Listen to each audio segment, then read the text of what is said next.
जी, अस्सलाम वालेकुम। अब हम लोग पढ़ेंगे आज का तीसरा टॉपिक कि सिस्टम क्या है भई, कंसेप्ट ऑफ सिस्टम के बारे में पढ़ेंगे। इसके मैंने नोट्स बनाए हैं, आप लोगों ने उनको कॉपी कीजिएगा क्योंकि मैं चीज़ों को कॉम्प्लेक्स कराने की बजाय बड़ा आसान तरीके से एक मेथड कराऊँगा, ठीक है?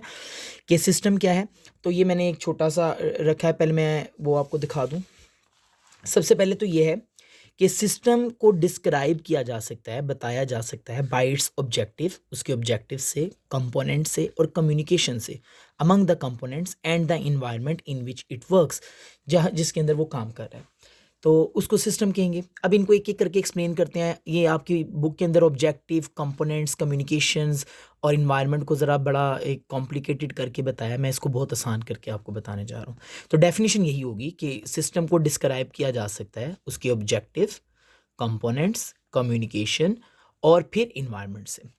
सिस्टम आपका एक सिंपल भी हो सकता है लाइक अ थर्मोस्टेट, जिसका काम रूम के टेम्परेचर को मेंटेन करना है। मतलब उसको एक सेट करो कि इतना टेम्परेचर आपने सेट करना है एंड देन आप जो सा ना वो आपका रूम का टेम्परेचर सेट हो जाएगा। तो इट्स क्वाइट सिंपल।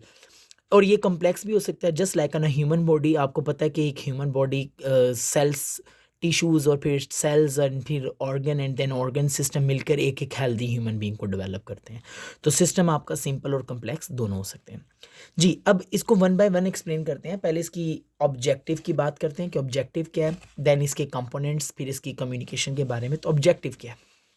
आपने भी यही लिखना है जो मैंने बताया पेपर में। तो ऑब्जेक्टिव ये है कि this is what the system want to achieve, कि सिस्टम अचीव क्या करना चाहता है। फॉर एग्जांपल, अगर एक स्कूल का ऑब्जेक्टिव क्या है, आपके लिहाज से एक स्कूल का मकसद क्या है? स्कूल का मकसद ये होता है कि स्टूडेंट्स को की लर्निंग में इजाफा किया जाए। तो स्कूल का एक ऑब्जेक्टिव ये है, तो सिस्टम उसके लिए काम करेगा। तो सिस्टम क्या है, सिस्टम के अंदर ऑब्जेक्टिव क्या है? This is what the system want to achieve. फिर हम बात करेंगे कंपोनेंट्स के बारे में कि कंपोनेंट्स क्या हैं। कंपोनेंट्स क्या है कि these are the different parts of the system. ये डिफरेंट पार्ट्स हैं सिस्टम्स के अंदर। फॉर एग्जांपल, इन स्कूल्स के अंदर डिफरेंट पार्ट्स क्या हो सकते हैं कि वहाँ का टीचर्स, वहाँ के स्टूडेंट्स, वहाँ का क्लासरूम, वहाँ की जो सी ना बुक्स, ये these are the different parts of the system. इन पार्ट्स ऑफ सिस्टम को क्या कहा जाएगा? कंपोनेंट कहा जाएगा। और उसके बाद कम्युनिकेशन है कि this is how component talk to each other, कि कंपोनेंट आपस में किस तरीके से कम्युनिकेट कर रहे हैं, किस तरीके से वो इंटीग्रेट कर रहे हैं to work together. For example, एक टीचर है वो कम्युनिकेट कर रहा है वो अपने स्टूडेंट्स के साथ, विद स्टूडेंट्स के साथ, तो ये होगा कम्युनिकेशन। तो हमने पहले पढ़ा ऑब्जेक्टिव, कंपोनेंट्स और कम्युनिकेशन। ये तीनों को मैंने एक्सप्लेन इधर कर दिया है। साथ साथ आप लोग इसके स्क्रीनशॉट लेते जाएं ताकि आप लोग पेपर में आप लोगों के लिए इसमें इसको हल करना आसानी होगी। और अब लास्ट वन रह गया, इन्वायरमेंट की बात करते हैं कि इन्वायरमेंट में क्या है।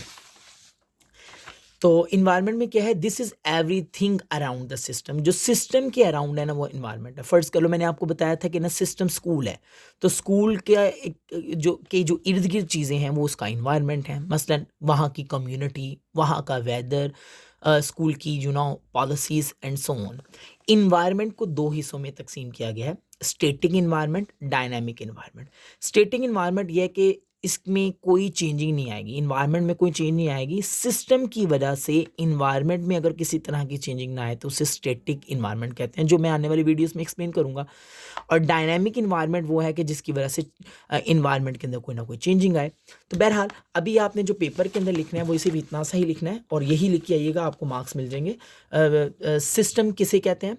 पहले सिस्टम की डेफिनेशन। सिस्टम सिंपल होता है, कम्प्लेक्स होता है, और फिर उसकी ऑब्जेक्टिव क्या है, कंपोनेंट क्या है, कम्युनिकेशन क्या है और इन्वायरमेंट क्या है।